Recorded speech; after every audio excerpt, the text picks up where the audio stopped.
Thanks for joining us this morning, and welcome to 2006-2007.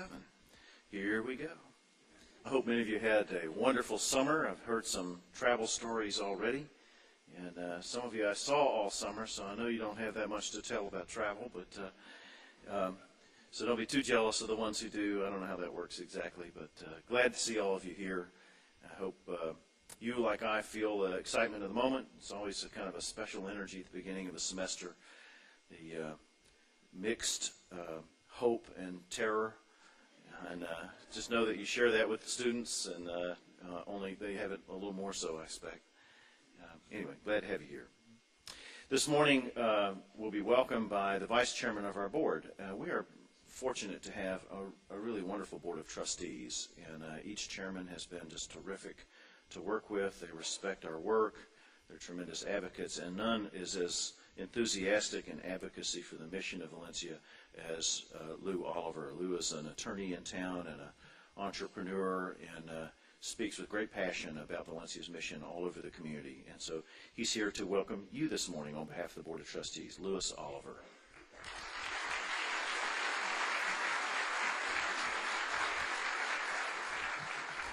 Good morning. This is a huge pleasure for me, although I have to confess that being in a room full of educators, I'm not going to be fully comfortable unless somebody stands up in the back and says, Louis, either you shut up or you're going to go see the principal. It is a huge, huge pleasure to see a room full of these educators, because for me, and Sandy hasn't, I think, probably in an interest of decorum, has not mentioned some of the other things I do in the community, some of which can be moderately controversial. But suffice to say that I involve myself in the nitty-gritty of the political world as well. And when the governor, and as you may know, many of us, or all of us on the Board of Trustees are actually appointed by the governor, appointed me to this task, I did not know what to expect. Little did I know that this would be, truthfully, the single most rewarding public experience of my life. Most of the things that we do in the political world or the business world involve trade-offs. There's good, there's bad, there are difficult decisions. Oftentimes, most of the time, there are genuine losers as well as winners. It is a remarkable pleasure to be involved in a process and an institution where truly everybody is a winner. And I can tell you, as somebody that works in the community, that travels around the state, that is frequently part of the task force that attempts to persuade businesses and entities and organizations and institutions to come to Central Florida to give us a chance, that it is a remarkable opportunity for me to talk about all the positives that this institution and each of you bring to our community.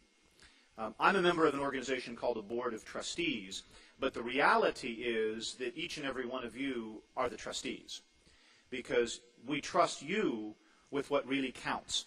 I look after a budget, a piece of paper, maybe some staff issues. I have the pleasure of working with the finest president of any community college anywhere in the country. But the mission, that's worth a round of applause. It really makes our job extraordinarily easy, and it also makes it a huge pleasure. But you have the trust that really counts. You are the ones that see the dreams. And the way I view a community college is as the great American first, second, and third chance. What separates this nation from the rest of the world, in my opinion, is the things that we laugh at and the things that we don't. When a politician wants to be a king, we laugh. When an entertainer wants to be a leader of public opinion, we laugh. When a fast food worker says, I'd like to be a brain surgeon, we do not laugh. When a young man or a young lady coming from modest backgrounds with modest financial resources says that they would like to be the President of the United States, no one laughs. And a very real reason why we don't is because of institutions like this. Because to be a brain surgeon, to be the President of the United States, you don't have to go to Harvard.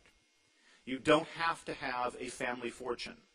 You don't have to begin at the top with a silver spoon in your mouth, because there are Valencia community colleges here and throughout this nation. And that mission is truly a sacred one, and you're in charge of it. And the reason that this institution is known around the country is not simply because of the efforts of a single person, extraordinary as he may be, and it's not because of the efforts of a board of trustees, nice as we may all be. It's because each and every one of you do a remarkable job day in and day out. It would be impossible for this institution to prosper, to build the reputation it has, without the staff, without the faculty, without the support, and without the participation of each of you. The education process, when you do a good job, you educate. When you do a great job, you elevate. And when you do an amazing job, you inspire. And speaking with students, with members of the community, by the way, an astonishing array of the community leadership of this community started at this institution.